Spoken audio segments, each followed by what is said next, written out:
ഇപ്പോഴത്തെ ഒരു ട്രെൻഡാണല്ലോ മറ്റുള്ളവരെ താഴ്ത്തിക്കെട്ടുക എന്നിട്ട് അതിൽ സന്തോഷിക്കുക എന്നുള്ളത്. കഴിഞ്ഞ ദിവസം എനിക്ക് അതുപോലെ ഒരു അനുഭവം ഉണ്ടായി. ഞാൻ ഒന്നിനും കൊള്ളില്ല, ഒരു കഴിവുമില്ല എന്ന് പറഞ്ഞ ഒരു വ്യക്തിയുണ്ട്. ആ വ്യക്തിക്ക് വേണ്ടിയിട്ട് ഞാനിതൊക്കെ സമർപ്പിക്കുകയാണ്. ഇതൊക്കെ ഞാൻ എൻ്റെ സ്വന്തം കഴിവ് കൊണ്ട് നിൻ്റെ ഈ പ്രായമാവുമ്പോഴേക്ക് നേടിയെടുത്തതാണ് കേട്ടോ.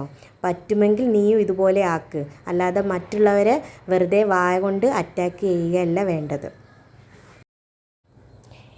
ഇതൊക്കെ ഞാൻ 1.5-2 വയസ്സായ കുട്ടിയെ വെച്ചിട്ട് സ്വന്തമായി പ്രൊഡക്ട്സുകൾ ഉണ്ടാക്കി 10-60ഓളം എക്സിബിഷൻസ് സ്വന്തമായി ചെയ്തു. അതുകൂടാതെ ഒരു 18 TV പ്രോഗ്രാംസൊക്കെ ചെയ്തു. അത് ആരുടെയും ഔദാര്യത്തിനൊന്നുമല്ല, അവരിങ്ങോട്ട് വന്നിട്ട് ഞാൻ ചെയ്ത പ്രോഗ്രാംസൊക്കെ തന്നെയാണ്. അപ്പം കഴിവില്ല എന്നൊക്കെ പറയുന്നവർ സ്വന്തം കഴിവുകൾ എന്തൊക്കെയാണ് ഉള്ളതെന്നൊക്കെ ഒന്ന് ആലോചിച്ചിട്ട് മറ്റുള്ളവരെ കുറ്റപ്പെടുത്തുന്നത് നല്ലതായിരിക്കും.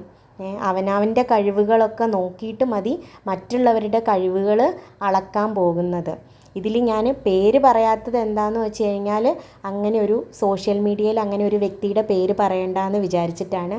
എന്തായാലും പറഞ്ഞ ആൾക്ക് ഇത് അവരെക്കുറിച്ചാണെന്ന് മനസ്സിലാവും. ഞാനിങ്ങനത്തെ ഒരു വീഡിയോ ഒരിക്കലും ഇടണമെന്ന് പ്രതീക്ഷിച്ചതല്ല.